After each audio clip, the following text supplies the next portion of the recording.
अस्सलाम वालेकुम students. Lesson number 8 body movements हम पढ़ रहे हैं।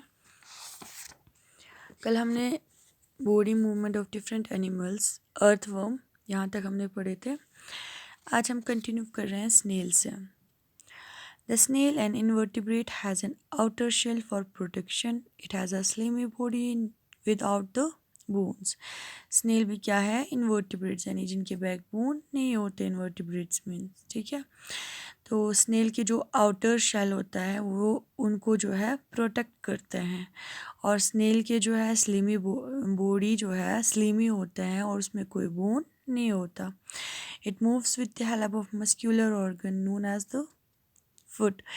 वो मूव करते हैं किसके हेल्प से? मस्क्यूलर ऑर्गन यानी फुट की मदद से, ठीक है। The muscles in the foot contract and relax which make wave like movements and secrete a slimy substance known as mucus। Muscles होते हैं जो फुट में वो कॉन्ट्रैक्ट और रिलैक्स होते हैं, जिनकी वजह से जो है वो मूवमेंट करते हैं यानी वेव लाइक मूवमेंट करते हैं, और उनकी बॉडी से जो है एक सबस्टेंस भी स्क्रीट होता है स्लिमी, जिनको म्यूकस कहा जाता है। This enable this snail to move with ease, यानी ये म्यूकस इसके ज़रिए जो है स्नेल जो है आराम से जो है मूव कर सकते हैं, इजीली वो मूव करते हैं। It is able to move with ease even on sharp edge without any injury because of the mucus. और स्नेल मतलब किसी शार्प एज पे भी आराम से वो मूव कर सकते हैं, किसी भी मतलब उससे जो है उसको कोई इंजरी भी नहीं होता, ठीक है, बिकॉज ऑफ द म्यूकस। किसकी वजह से? म्यूकस की वजह से, ठीक है। अब इसके बाद है fish. Aquatic animals need to have certain adaptation to move through water efficiently. This adaptation either allow them to push against water forcefully or limit the resistance of the water they are moving through.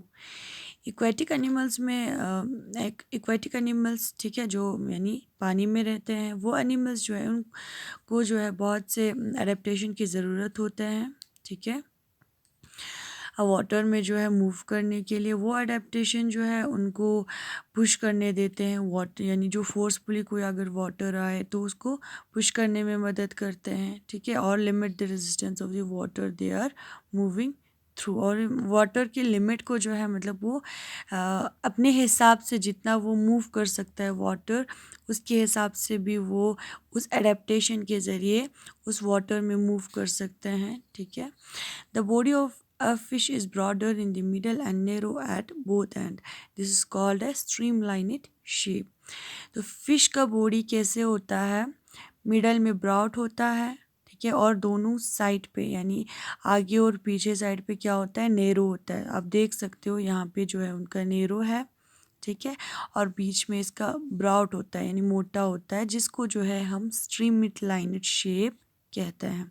स्ट्रीमलाइनेड मतलब ही यही है, middle में जो है broad और दोनों and पे जो है वो दोनों एंड क्या है? नेरो है। A streamlined shape offer lead resistance so the fish can cut through water more efficiently. तो उनके जो स्ट्रीमलाइनेड बॉडी शेप उनका कैसे होता है? स्ट्रीमलाइनेड होता है, जो क्या करता है? लीस्ट रेजिस्टेंस, और फिश जो है आसानी से जो है वाटर को कट करके जो है मूव कर लेते हैं। Fish have special structure called fins that help them to move through water. Fish के जो क्या होता है स्पेशल स्ट्रक्चर होता है जिनको फिन्स कहा जाता है, जिसकी मदद से वो मूव करते हैं कहाँ पे? वाटर में। तो ये आपका फ़िश है, यहाँ पे आपको दिखाया है dorsal fin, pectoral fin, pelvic fin, tail fin. अब देखो, the function of the fins is to maintain balance of the body during swimming. तो फिन का काम क्या होता है? स्विमिंग के टाइम पे जो है उनकी बॉडी बैलेंस को जो है मेंटेन रखने के लिए, यानी फिन्स जो है स्विमिंग के टाइम पे उनकी बॉडी मूवमेंट को जो है या बॉडी के बैलेंस को जो है मेंटेन रखते हैं। The paired fins consist of the pectoral and the pelvic fin. Paired fin एक होता है यानी पैरेट फिन यानी पेक्टोरियल फिन, और पेल्विक फिन जो है पैरेट फिन है, ठीक है। The pectoral fins are used to change direction and to slow down और स्टॉप मूवमेंट। पिक्टोरियल फिन जो है यानी ये वाला फिन जो है क्या करता है, किस लिए यूज़ होते हैं, डायरेक्शन जो है चेंज करने के लिए और मूवमेंट के टाइम पे जो है मूवमेंट को स्लो रखने के लिए या स्टॉप करने के लिए। ठीक है, कौन सा फिन यूज़ होता है, pectoral fin. The pelvic fins are used to pelvic fins are used for balance for preventing diving and rolling movement। Pelvic fin यानी ये वाला फिन जो है किस लिए यूज़ होता है, बैलेंस किस कब बैलेंस रखते हैं, जब डाइव करते हैं पानी में या रोल होते हैं। ठीक है, रोलिंग मूवमेंट में भी क्या करते हैं, पेल्विक फिन यूज़ होते हैं। The unpaired fins consist of one dorsal and one tail fin.